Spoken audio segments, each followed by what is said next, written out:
Hello, everybody. It's Rick DiClemente in the Pittsburgh area with Star Self Astrology. And tonight we're going to have episode number 10 of Astrology Unplugged. I like to call it our fireside chat without the fireside. I'll be giving you each week different. Okay, somebody's tuned in. All right. If you'd like to chat to each other, you can use the chat box. But anyhow, I like to give you all different perspectives of astrology. It's not a course from A to Z, but each week it's a different topic. Tonight I'm going to talk about what I think is the prevalent, the signature astrological stamp that is upon us, and is, thank God, it's a little bit different, than what we've been used to, and how it's going to be with us and the entire planet for the next 4 years. And you're going to see a lot from it, and it's made my head spin this current week as I've been talking to Liza. And what we're talking about is Jupiter opposite Uranus, T-squared to Pluto. Jupiter, Uranus, and Pluto. And it's really difficult to translate. So let's get right to it. I'm going to show you where the planets are now by sharing my screen. Okay, now let's see what we got going here. Okay, can you see the moon over here on the left side? Okay, this is where the planets are now, and I'll be using my new tools tonight. Now, what has happened in the past week or so, the moment Trump was elected, and the moment of the inauguration, you've got the following.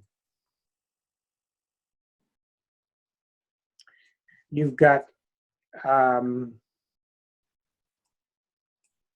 Uranus opposed to Jupiter, and both of them are making a T-square to Pluto. This is the construct that I am sure of is going to be representative of the next 4 years and for the whole planet, since we are the head of the planet. This is a very volatile, chaotic, crazy energy. You're seeing it over top of the planets of today. Now,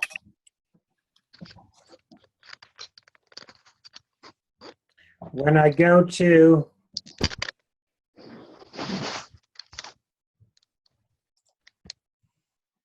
hi, John. Hey. Okay, I'm going to mute everybody. All right. When I go to the chart of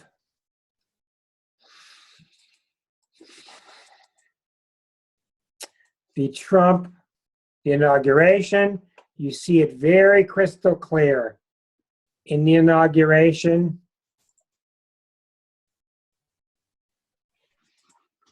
Uranus opposite Jupiter, Jupiter square to Pluto, Pluto square to Uranus. Okay, this is very major. Let me try to start in an elementary fashion. During the past 4 years, Uranus and Pluto have been at a right angle. This is the line you see right here. Uranus and Pluto have been at a right angle to each other. Right now, they're 3 degrees apart from square, right angle, 17 and 20. But they've been, in the past 4 years, hitting each other exactly. And that is exactly why we've had a recurrence of the 1960 issues. I'm not going to go into that now. In 1965, these two planets were together. In the last few years, they're finally in a square. That's why those same issues, Medicare, Medicaid, women's rights, voting rights, black rights, all those issues came about again. All that's covered in my YouTube channel under the topic of the Uranus-Pluto square. Now, it just so happens that at this late time, the Uranus and Pluto square is fading, but it's close enough to be in contention, and along comes Jupiter. Jupiter is not usually a troublemaker. It's a mischief maker, but not big-time trouble. Jupiter is opposite Uranus, and they're both squaring Pluto. Yeah. Now. Yep. Hold on 1 second. Hi, Pat. Okay, now show you one more thing before we get digging into it. Look at the United States chart.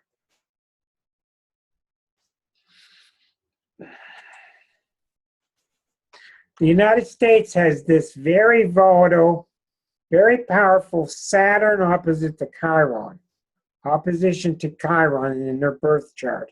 The Saturn is in Aries. Chiron is in Aries. The Saturn is in Libra. Right now, if you take a look, Jupiter's sitting here, Uranus is here. So right along this axis, the United States is blowing up. Saturn is the planet that keeps us together, keeps us formed, keeps us intact, and Jupiter, Uranus are what's causing the current chaos. Now, you might wonder about this, but it's absolutely clear. It's absolutely clear that the avatar of this Jupiter-Uranus energy, in a sense, without a doubt, is Mr. Trump. Jupiter-Uranus is a chaotic combination. So before we can understand this, I don't want to go too deep in this, but I'm going to go into it a ways. Let's understand what this triangle is about. Jupiter-Uranus are two wild planets. They want to do what they're going to do. They're unfettered. They're wild. One of them encourages the other. This one encourages that one. Okay.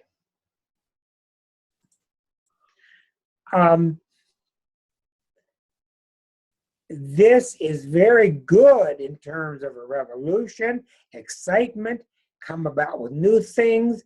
Let's go, let's try stuff. There's no thought at all about settling down. There's no thought at all about cementing. There's no thought at all about conforming. This is all about disruption. You see any disruption lately? It's very clear to me that the Jupiter and the Uranus represent, during the next 4 years and now, social media. Just picture the buzz that's going across social media. You've all seen these maps of looking down on the Earth, looking down on the United States, you see all these lines buzzing with telecommunications. That's very much what this is. Both of them are squaring Pluto. In most cases, when an opposition sends to a third planet, that's called a T-square. But Pluto, however, is not a good receptacle. It's not a good transducer like Mars is, or the Sun is, or Mercury or Venus. So these two planets, although they're sending their energy to Pluto, in a large way, Pluto is sending its energy to here. So it's very clear what this means. You've got the social media and the gabbing that's going on, and the fast changing, sudden growth of the country through communication is trying to affect the plutocracy. That's Pluto. Pluto is the powers that be. This triangle is so complicated. You could have a room full of 100 astrologers and get 500 opinions on it, because it's very, very powerful. Okay, now,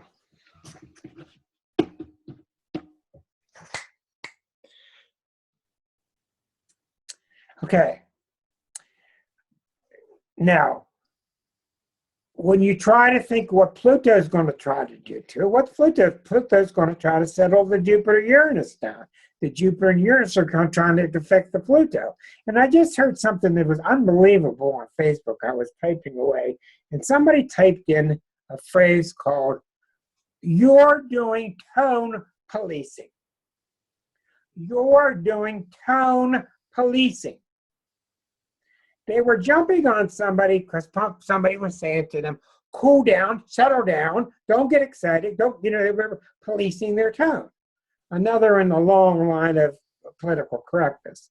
Now, I can understand the person didn't appreciate it. They didn't want somebody telling them to calm down when they're still upset about things. But in a sense, that's what this triangle is about. It's tone policing, because you've got this babble going on, which is, let's not put up with it, let's uprise, let's talk about this, let's get things stirring, and Pluto's up there trying to control it. You're not going to beat Pluto, but you can affect it. So, in a sense, I think you're all seeing this. It's not just the presidency. You're seeing people are finally starting to speak out. We've had 3 or 4 years of us activists trying to get people to say something. Say something. Look at this. Say something. No one's talking. All of a sudden, Suzanne? All of a sudden, people are starting to talk. They're starting to get off their sheep and they go forward and talk. And it's coming out chaotic, because it always comes out chaotic in direct relationship to how much it's been repressed. And that's why it's crazy now. One of the hot points now is in North Dakota. Hot points with the blacks being shot. Hot points with the Civil War, the Southern flag. I mean, they're everywhere, these hot points. But there's nothing in that dynamic that's going to settle it down. It's wild and crazy. The good thing, which I talked about before, the good thing is, if you'll take a look, in the chart of the inauguration, which is just January 20th at noon, here's the Pluto, here's the Jupiter, Uranus. We do see 4 major planets. Let's try a new toy here. Okay. No, this one. We do see 4 major planets in Pisces. That is beautiful spiritual energy coming to us, which is the spiritual rise. It's not wild, it's quiet, it's enveloping, it's inclusive, it's people trying to say, look, we can't just have this not so crazy stuff going on. We've got to start coming together as one.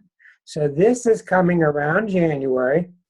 So this is going to be a good answer to this Jupiter, Pluto, Uranus. Okay? All right. So this energy is not going to just uprise here. It's going to uprise all across the world. And there are some very big dangers. One of the dangers I see is that we're not only waking up, which is really good, but a lot of us are waking up by ripping each other's eyelids off. That's no way to wake up violently and crazy. That's the Jupiter-Uranus. We want to wake up in a natural way. And you're seeing, this is why you're seeing a lot of the Trump supporters, they're releasing a lot of pent-up energy. Judge them up or down, I don't care. But a lot of that energy was pent up because of political correctness, and they were trying to adhere to certain new ways of behaving. And Trump comes along and they feel like they can just wahoo and let it go. So there's the negative side of wahoo, anything goes, and there's the really good side that many of the Trump followers and everybody else is saying, they are saying, let's liberate ourselves, let's have action, let's upturn the status quo, which is the good thing that happened with the Trump movement. So this is going to continue. The Jupiter will win some days, the Uranus some days, the Pluto some days. The Jupiter-Pluto is all about power struggle. The Pluto-Uranus is all about the social uprising that we've seen since the 60s, and Pluto very much represents the collective. So you're going to see this around you. It's going to be something that you don't want the tone police involved. Don't try to settle this down. When I see people going through Uranus transits, well, when's it going to get calm again? You don't settle down a Uranus transit. It's not time to settle things down. It's crazy time. It's time to uproot stuff. I went to a meeting the other day. I walked in the door. As soon as I walked in the door, somebody's standing there with a jackhammer. My God, did that startle me. But that's very symbolic of what's happening. The jackhammer is going through the United States structures. And we got to realize that the United States American chart is not lying on the table peacefully. It's been through 8 years of decay and corruption and discovery. So you're going to walk in a hospital room and a guy's got 19 wounds on him, and then you're going to start this chaotic party around him? That's the state we're in. It's crazy. So be braced for it. Be ready for it. What this means in your life is, yes, you need to upset the status quo. Yes, you do. But you don't need to rip the eyelids off. You don't need to go crazy. You don't need to be awoken with a taser in the morning. There are many ways to do it. And the reason it's crazy is because we've been too sedate. We sat around too long. It's compressed. It's exploding. Well, it's better that it explodes than it keeps trying to compress and become moldy and more diseased. So that's the main energy. It's going to be around a long time. Even when the planets break up, it's going to be around for 4 years. Very strong. There'll be much time to talk about it. Then when Saturn gets involved, things will calm down. Things will start to get constructive, but it's not a time to be constructive because the parts aren't here. The old parts stink. They need to be blown up. We know that. So that's what's going on. But we need to be civil to each other while the old parts are being replaced. Is this making sense? There are many, many words I could put on this, but that's about the best I can do with it because I don't want to really spend my night politicizing again. I want to go into 2 charts because I want to make it a common occurrence in this meeting that we go through lots of charts. You get to see lots of charts. Tonight I'm going to start taking 2 charts apart, one of Jennifer's and one of Suzanne's, to show you how I not totally conquer a reading, but how I start breaking it into pieces, and to show you how you have many signs in your chart. A couple of days, 2-3 different times on Facebook, I have taken the time for an hour or 2 and allow people to send me their birth information, and very quickly I write back to them and I let them know what their 4 or 5 signs are that are very strong. Most people have 4 or 5 signs in their chart strong, archetypal energies. Very few people have 3. Nobody has 2. Very few people have 6 or more. Almost everybody has 4 or 5. For example, in my chart, I have Capricorn, I have a lot of Pisces, a lot of Aquarius, got some Libra.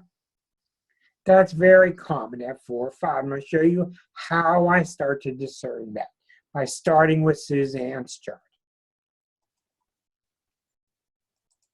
Okay. Now, when I teach, remember, the objective here is not to give Suzanne a great reading.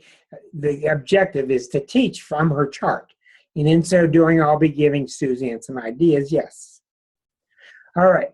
This is Suzanne's chart. I'm going to take my chart, I'm going to take my chance here to show you about her chart, also to teach you how a chart works, because a lot of people don't understand.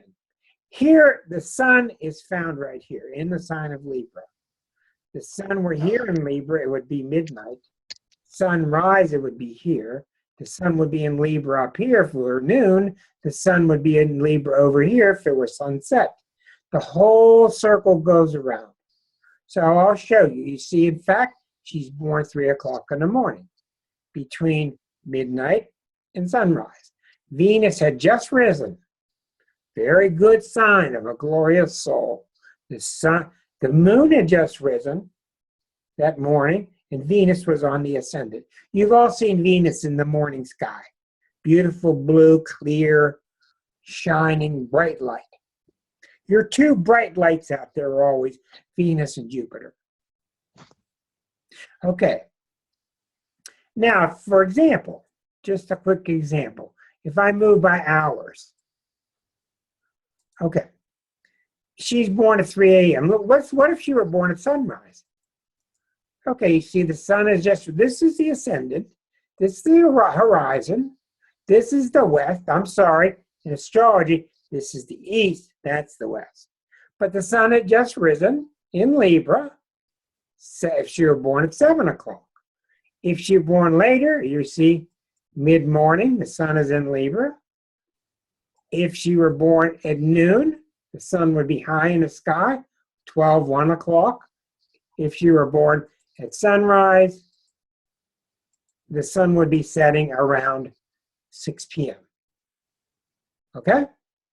So I'm just showing you that to give you an idea of how that works. Mainly because, I got to go back to it. Somehow when I have too many people, I have to refresh the screen. Okay, do you all see Mars over here? Okay, so this is her birth chart. We're going to work with this now.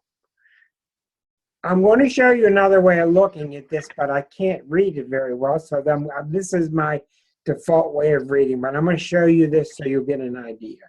If I use a different wheel style and I show you Europe 4,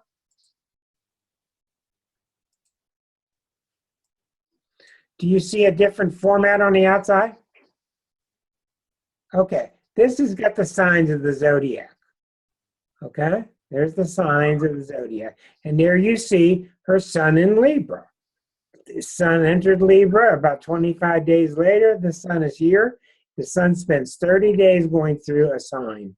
Then it'll go 30 days through the sign of Virgo. Then 30 days, I'm sorry, I'm going backward. Going through Libra this way, then going through Scorpio, then going through Sagittarius. So that's where the zodiac stays glued to the planets.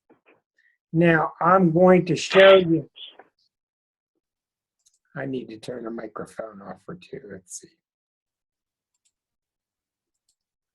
There we go. We get disturbances sometimes. Okay. All right. Okay, now.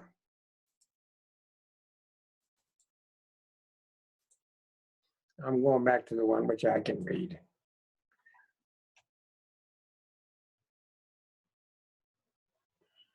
There it is, unit 2. All right, that's my standard. Do you all see Mars here? And you don't see the signs anymore, right? Okay, good. All right, I can see Jennifer answering me. Okay. Now, what do we notice here? We notice the sun is in Libra. There are 5 personal planets: the sun, moon, Mercury, Venus, Mars. Personal planets. The moon is in Leo. Mercury is in Libra. Venus is up in Leo. Mars is over here in Pisces. Sun in Libra, Mercury in Libra, Venus in Leo, moon in Leo, Mars in Pisces. Okay, now stop for a second.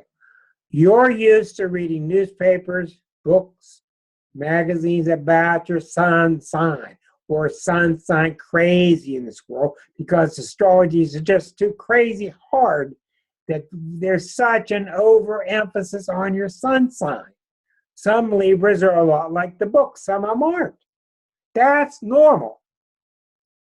You've got 4 or 5 signs in you. That's why you can be a Pisces and have 5 planets in Virgo. You could be a Virgo and have 5 planets in Pisces. That's not unusual. That's what I'm talking about. That's one of the reasons that Suzanne is not always like a Libra. I guarantee if I met Suzanne today, I would never guess Libra. Okay? Now, the typical Libra is very rounded features. Nothing's ever sharp. Usually beautiful. Very beautiful smile. Almost always a beautiful smile. Very pleasant people. Tactful. Smart. They almost always have good jobs. They're always married and dating beautiful people. They're surrounded by beauty, which is really important.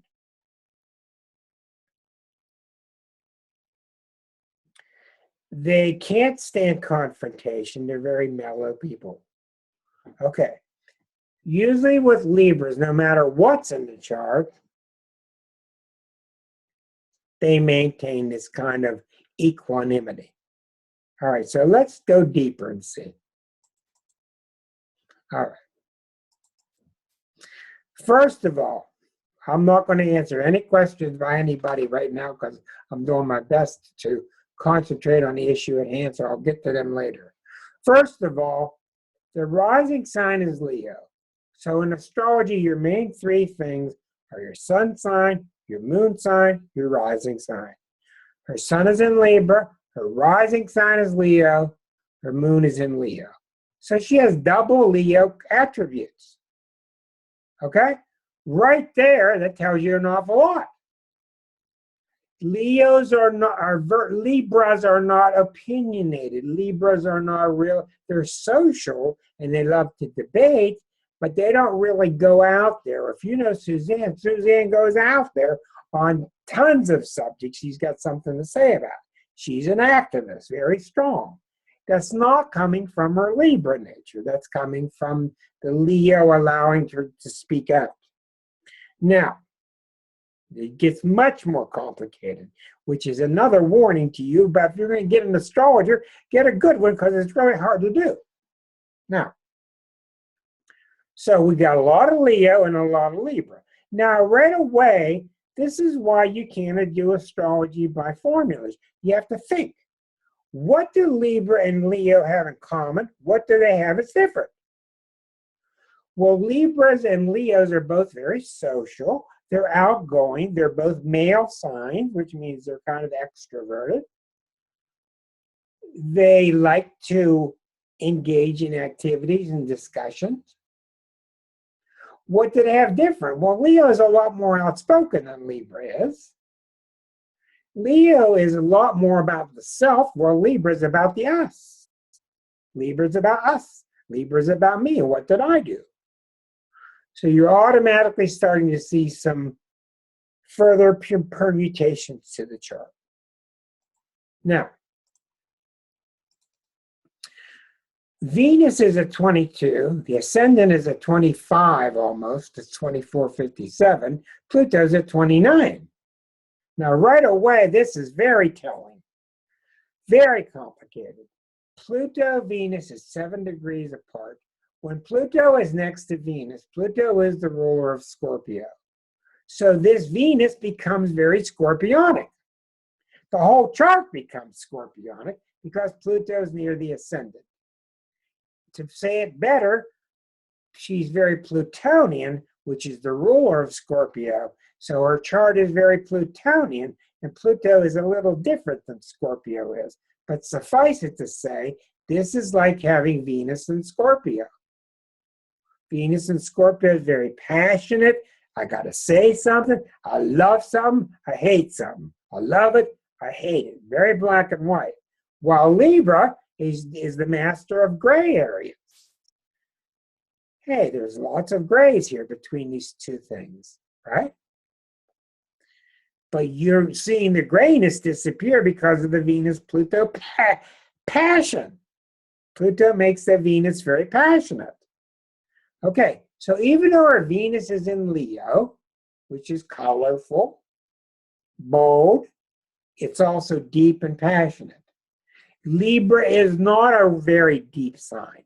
It's not on the surface like Gemini, but Libra is not a very deep sign. It's very social.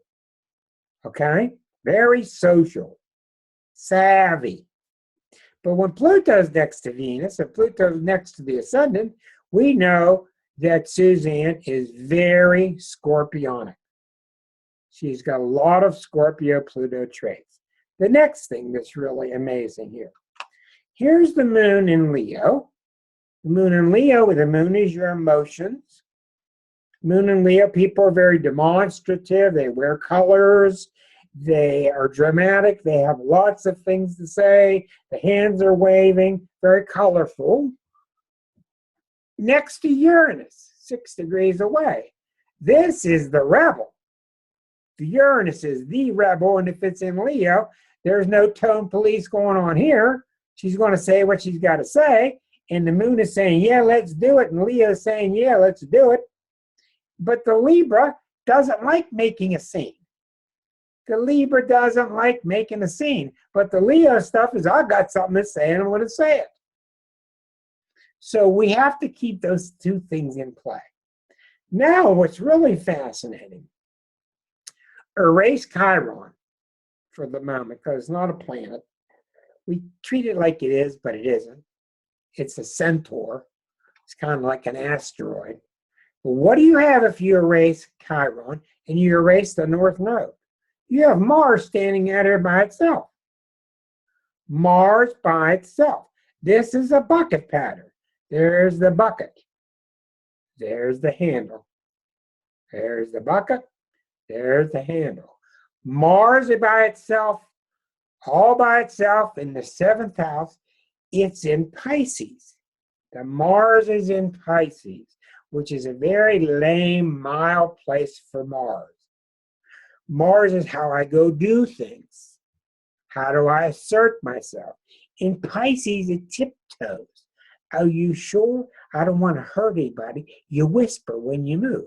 But it's Mars. And I learned this a long time ago. The Mars in Pisces is secondary. The Mars itself is primary. You got a bucket with Mars out here. Now we know Suzanne is very Aryan. She's got tremendous Aries in her chart, tremendous Leo in her chart. And I don't even know if she's got any planets in Aries. She gets it because her Mars is so strong. Better said, she's very Martian and very Plutonian. This is what gives her drive. If you've ever watched her on Facebook, she's out there involved in all kind of causes and trying to drum up people to get involved. And you can see the politeness is behind it and the tact is behind it, which is the Libra fashion. But the Mars energy and the Leo energy, very fiery. Libras are not fiery. She is. So we know she's very Aryan, which is Mars. She's very Leonine. She's very Uranian because Uranus is right there next to Mercury. Very Aryan. And I don't mean the Aryan race. I mean Aries-like. Very Uranian, the Uranus next to the moon, very Leonine. So we know she's a Libra. We got lots of Leo. We got Aquarius coming in here. We got a lot of Aries right there. That's what for? Automatically, we receive 4 strong signs. Next one that's very powerful, Saturn. Why is Saturn such a big deal? Number one, it's not too far from the angle. That's the angle. This is called the nadir. Remember, your ascendant, your descendant, the nadir, and the midheaven. Who am I? Who am I when I'm with you? Who am I? Who am I when I'm with you or my relationships? Where am I coming from? Where am I going to? What's my home like? What's my future like? That's the crisscross. That's the backbone of any astrology chart. Her Saturn is close here. It's 11 degrees away. More importantly, it's in Scorpio, which is a very tough place for it, and it's at 28 squaring the ascendant. So you can see here,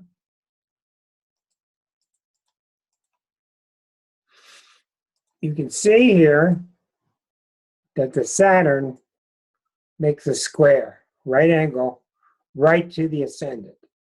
That's almost 25. That's 29. It's 4 degrees. Something would have happened to her at age 4, I can guarantee you.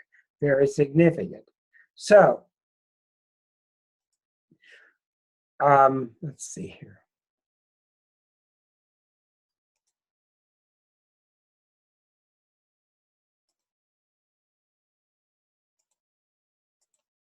When your Saturn is so strong in Scorpio, Saturn is very hard to talk about natally. Saturn has a lot to do with your sense of fairness, which is why it's exalted in the sign of Libra. Saturn and Scorpio people do not mince words. Libras mince words all the time. They do. They beat around the bush. Libras are not made to be decisive. They want to be here, want to be there, want to be here, well, you could. They can be very wishy-washy. Not Suzanne with Saturn and Scorpio. Very decisive. Saturn squares that ascendant. That ascendant is how you treat everybody, how you are with others. How you are when you combine with others. Saturn squared to it. So she can be very tough. She's got very strong character, strong opinions and values about how she is when she relates to others. So already you're seeing quite a different picture than a typical Libra.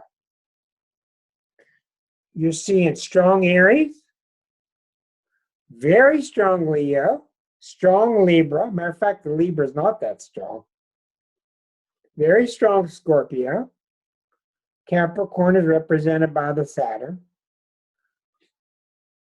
And she's very Uranian. So when you ask me this ridiculous question, or any astrologer, who is my best match, you can't give them a sun sign. You need a person, Suzanne needs a person with at least some of those qualities in common. That's what she needs. She does not want a passive Libra. She doesn't want a passive Pisces. She needs somebody who's very socially smart. That's the Libra. But she needs somebody active. Somebody's going to do something, not just talk.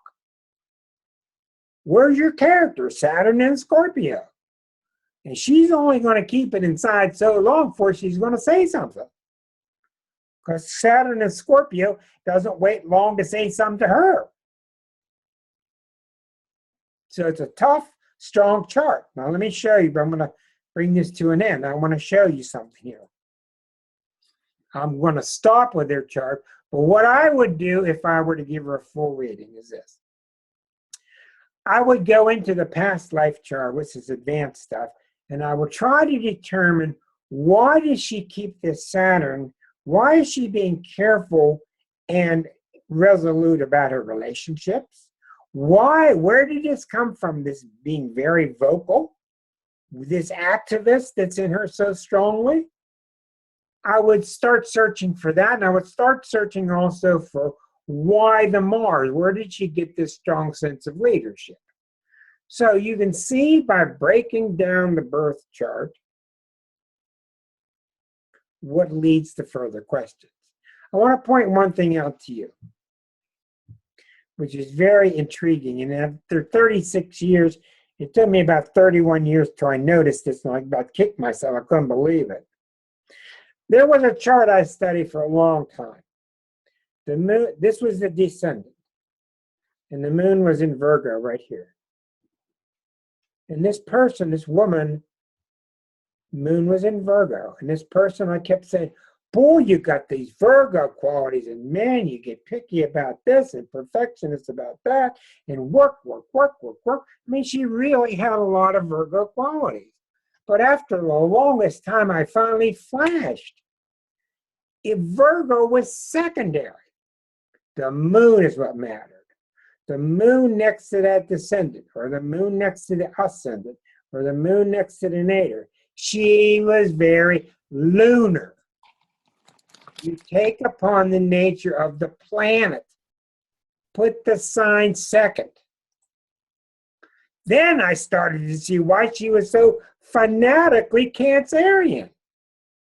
The family tradition and family routines and doing the history and going back through Ancestry.com and the family picnics and everything, family. That doesn't count from Virgo.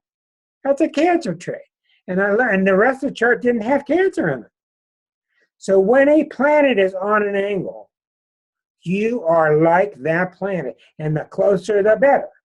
If you got Pluto up here, like we're going to see, I believe in Jennifer's chart.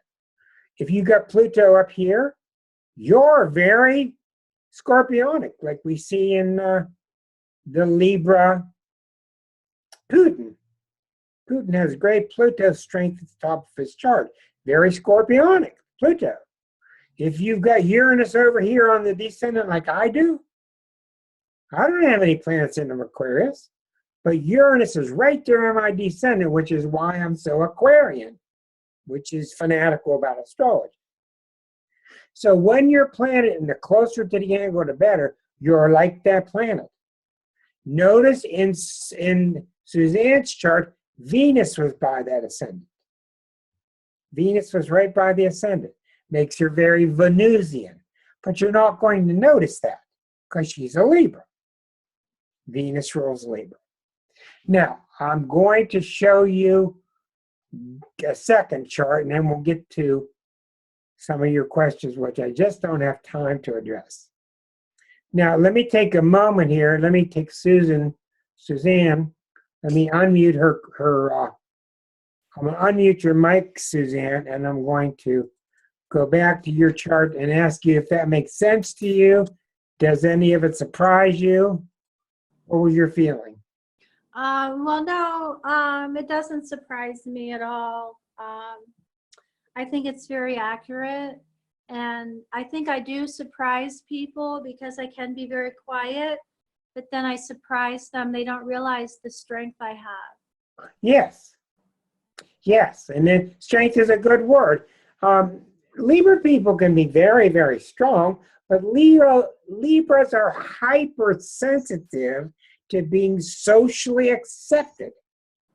You want to kill a Libra, reject them from society. You may as well kill them because it's so critical to them. But when you got a bunch of Leo, they don't really care if you accept them or not because they're strong and they're strong in their own convictions. This is why she's not so Libra. Thank you very much. I'm sorry, even in this time frame, I'm pressed for time. I'm going to move on. But Well, thank you, Rick. thank you for offering. You are welcome. Now let's go to the next chart. I want to look at Jennifer's chart. Do you all see Jennifer's chart with Saturn up here?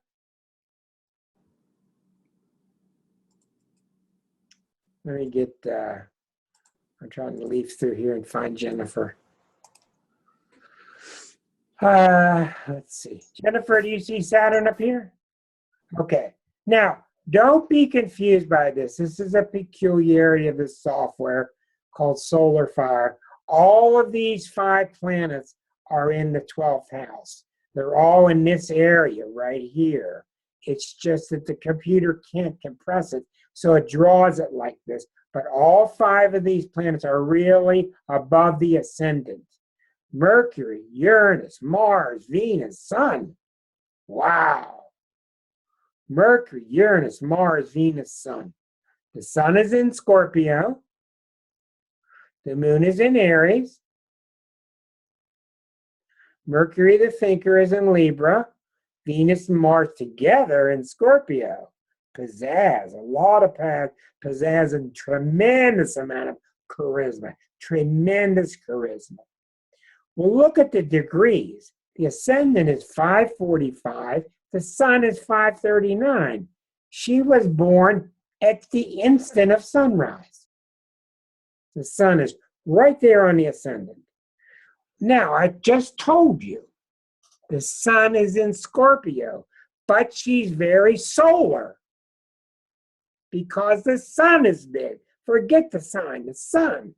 That's why when you look at Jennifer, you don't get this dark, sunken, recessed Scorpio look that you get with a lot of Scorpios. She's got this out there shine. That's the sun shining. She's very leonine. That's where it comes from. Now, if you've known her, and I just know her kind of lightly through the past few years, if you've known her a while, she's got this brilliant smile, which has lots of passion in it. And she's into stuff. She's into it. That's the passion of the Venus and Mars in Scorpio. So we know she's very Scorpionic. All right, and then she is a Scorpio. Let's go back to round 2 here. All right. Look at the Mercury next to Uranus, 1 degree away. Here's the Mercury in Libra. Here's Uranus next door. Uranus is the ruler of Aquarius. This is why she's got a brilliant mind, probably genius level. Because when Mercury the thinker is right next to the genius planet, that's what happens. You pick up genius level, I guarantee you she thinks very fast, and she would be an excellent student in astrology. Because when you're into astrology and you succeed at astrology, there are usually 2 energies necessary, I have found. You got to have a strong Chiron, you got to have strong Aquarian traits. And we'll get to the Chiron in a second. The Mercury is in Libra. The Mercury is the mind. There are 3 kinds of minds in astrology. Well, there are 12. But in essence, there's 3 types of thinking. There's the Gemini kind of thinking. Mercury's the ruler of Gemini. That's the kind of thinking where you just want to gather data. The Gemini's out there gathering data. Ooh, look at this, look at that. You want to communicate. Then you have the social thinker. That's the Libra. She has Mercury in Libra. That's what's going on, what's the current government think, what are the social policies, what are the opinions of people living on this planet. Very social mind. Good lawyers. Mediators. Then you got your geniuses, your Edisons, the Aquarian type of Mercury. That's the highest level of Mercury, the highest level of mind. They're the ones that think at the highest dimension. Even Einstein had it in his chart. Edison was a real good example of that. That's the people who are thinking at the highest dimension of, if this is true and that is true, then do you realize this? If this is true and that is true, do you realize what that means? That's Aquarius. You have Gemini, gathering data. You have Libra. What's the social mindset? John Lennon. Then you have the Aquarians, who are the inventors. Brilliant. Because if you got this and you got that, do you realize what that means? And the rest of the crowd's going, what? And the other ones are going, yeah, wow, I see. Okay. So since her Mercury's in Libra, she should be a social type thinker. But it's right next to Uranus, which means physically approximate. When she was born, if we would have shot an arrow through Mercury out in space and it would keep going, it would intersect with Uranus. They were largely in the same line. In that case, Uranus lends its unpredictability, its scientific brilliance to the nature of Mercury. This is why her mind is really fast. I guarantee you. Dave's standing next to her, and Dave starts 2 words into a sentence, and Jennifer's got it figured out already. Boom, quick. People like her can have a lot of problems with insomnia also, because the mind is just so alert. It's alert, awake. Let's go deeper. Okay, I want to see something first. Let me see the heads go up and down or this way. Did you think astrology was this complex? Okay. Did you hang up yet? No. Okay. It's tough stuff. It really is. All right. So We've got lots of Scorpio. I want to say something about Venus and Mars. Venus and Mars are very important in your chart. They have a lot to do with your sex life, your taste, your aesthetics.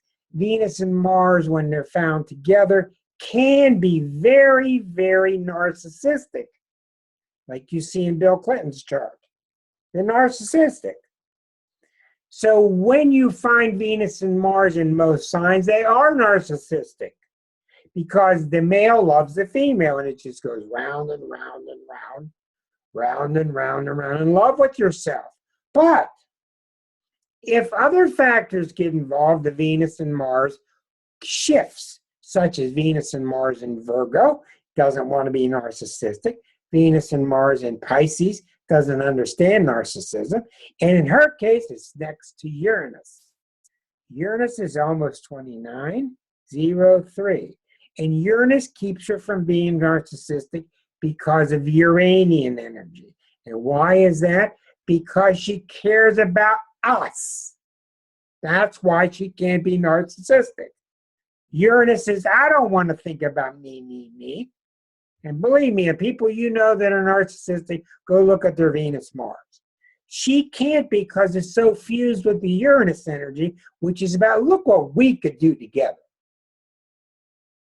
So she takes that pizzazz of that Venus Mars, and it's electrified by that Uranus, and she's best off when she's leading a group or attending fireside chats, like this one.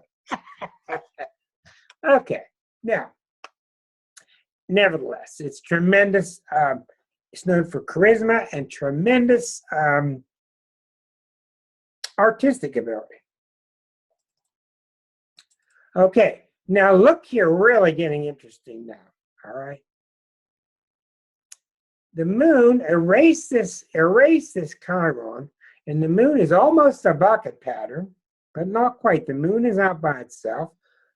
Saturn's by itself. Here's Jupiter. Now, here's where it gets really fascinating. You see the Saturn in Cancer? This is a very tough place. Saturn in Cancer. Why is that? Saturn is non-trusting. Saturn wants to control everything. Make sure. Cancer, don't let anybody in here, and if we're safe, make sure they're safe. Let them in the outer room. Don't let them in close. No. So you get this woman that's full of fire and pizzazz and hello, let's get together, but she's got the brakes on. Wow. Moon in Aries, fiery, Scorpio, fiery, meet people, passion. Saturn saying, no, hold back. What's going on here? What's going on is, yes, you know, I need a private, long reading to dig up what's coming from the past life. Because something has got a steel wrapped around her ankle that is stomping her, and I can guarantee you it's past life. And when Saturn is involved, it's very possible, highly possible, that it's coming through the father, the authoritarian figure in her family. Not always. But Saturn in Cancer is a high degree of caution, but she's got all this tremendous passion. So how do you have passion and be cautious at the same time? Then you got a moon in Aries. Moon in Aries, just do it, just do it, just do it, just do it. This is why you animate a chart when you want to translate. Talk. Film yourself. Make a fool of yourself. You'll be good. But you'll learn astrology. If you think you're going to be good by reading a book and a paragraph description about a planet, you better call me back in 200 years, because that's how tough it is. All right. Moon in Aries, very aggressive. Chiron in Aries, very aggressive. 16 and 21, opposite, not quite opposite Mercury. So we have fiery stuff, fiery, passionate stuff, very spiritual here, extremely spiritual here, Jupiter and Pisces, but the philosophy. Now this I'm sure of. All these planets that form this T-square to go to Saturn, Saturn acts as a cork, blocking the hole. Okay? It's not conducive. It's not going to let the energy through. So it's very clear what I would do with her. You got all this passion, but she's got rules up there.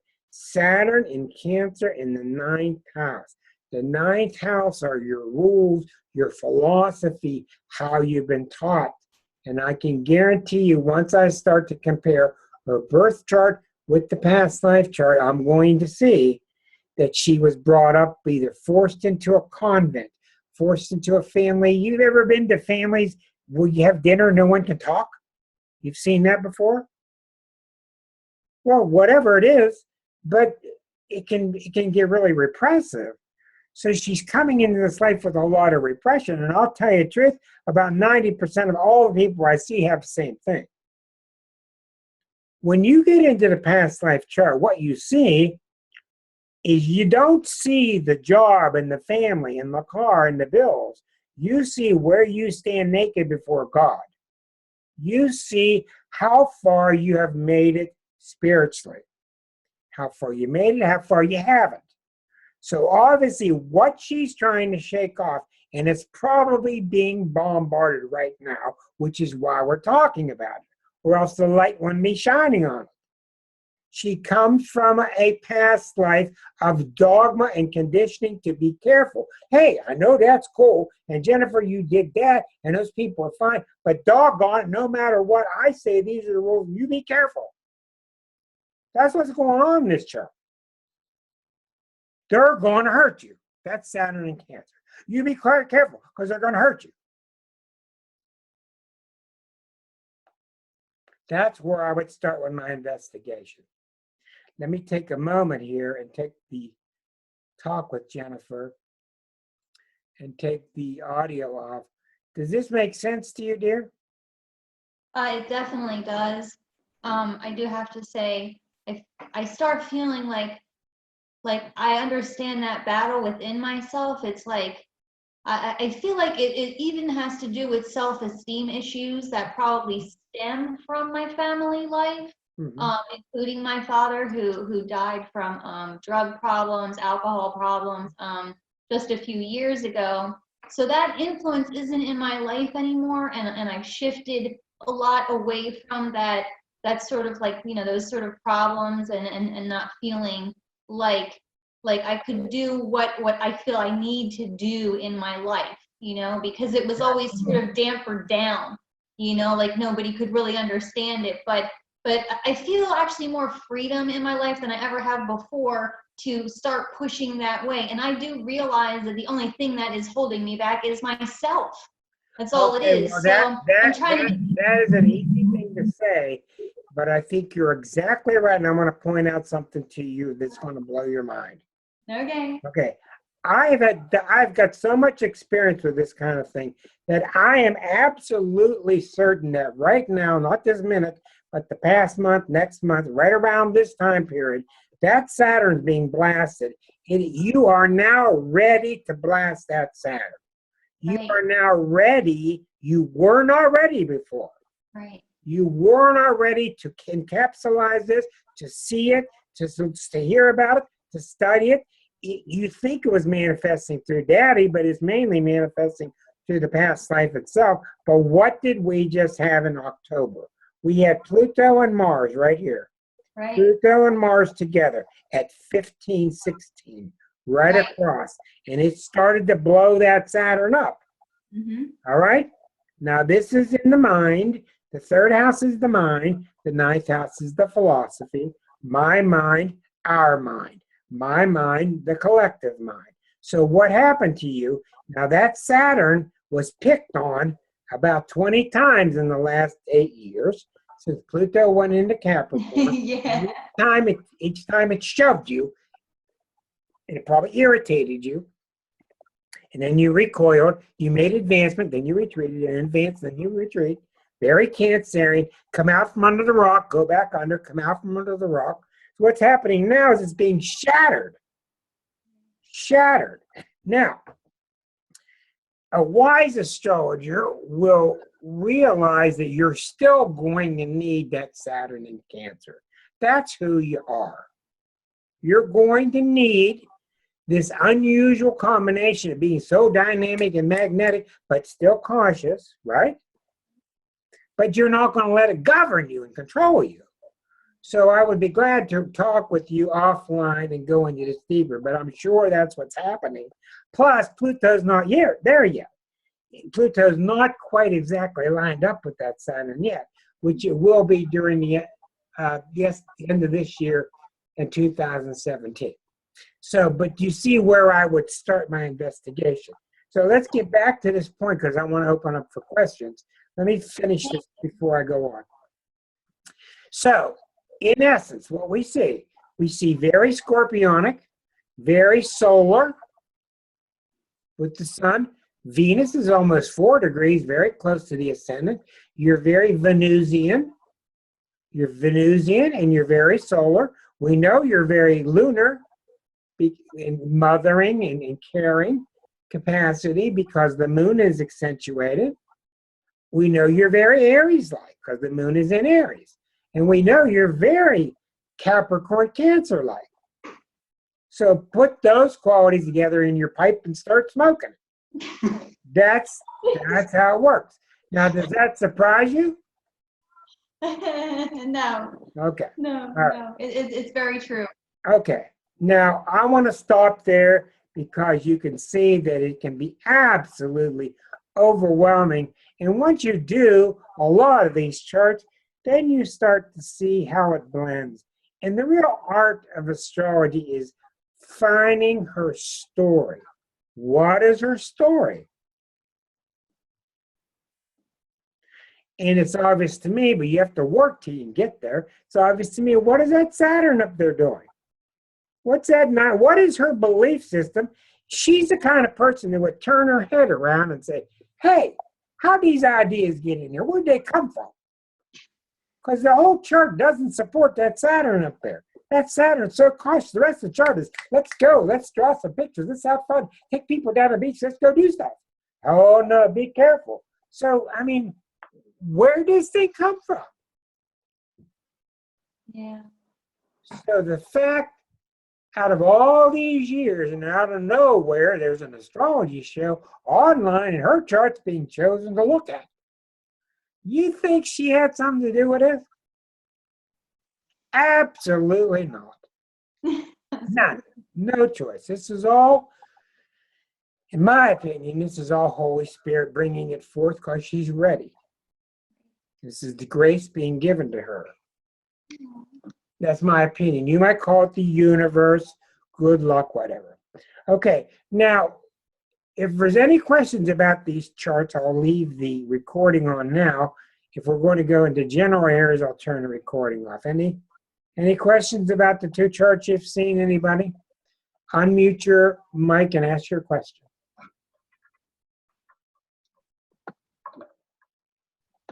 Now, I know that it's heavy-duty stuff if you're a beginner, but do you see at least how I got to these things? Do you see how I arrived at these points? After a while, you'll start to just know, hey, this ain't right up here. You know, this just ain't right. I'm going to repeat myself. Reading a chart for me is a lot like lifting up the glass on the guy that's going to go in and repair the ping pong or the pinball machine. He comes in, he unplugs it, he lifts the glass up. He's down there examining the bumpers and he's examining the lights and the holes in the ball and all this. And he says, well, that's normal wear and that's normal wear. And you got this here. But look over here. Look at this. What's going on here? After a while, you repair enough pinball machines, you can walk in and you can see what's going on here. Like a good mechanic. This wear and tear over here is not right. So that's largely what an astrologer does. And what's good about that is you cannot pick a book up and learn to read a chart. Forget these books that how to read a chart, how to interpret a chart. Just learn all you can. Don't get far out. Don't worry about Lilith, the black moon. Don't worry about all kind of tertiary progressions, all this other stuff. Just keep learning the basics. What does Venus do? What does Mars do? What is Aquarius like? What is in the fourth house? Keep doing your basics. And as you do those basics, your building blocks become easier to work with. All right, we're going to bring this session to an end and go on into non-recorded questions and answers. Thank you for attending. This will be on YouTube tomorrow.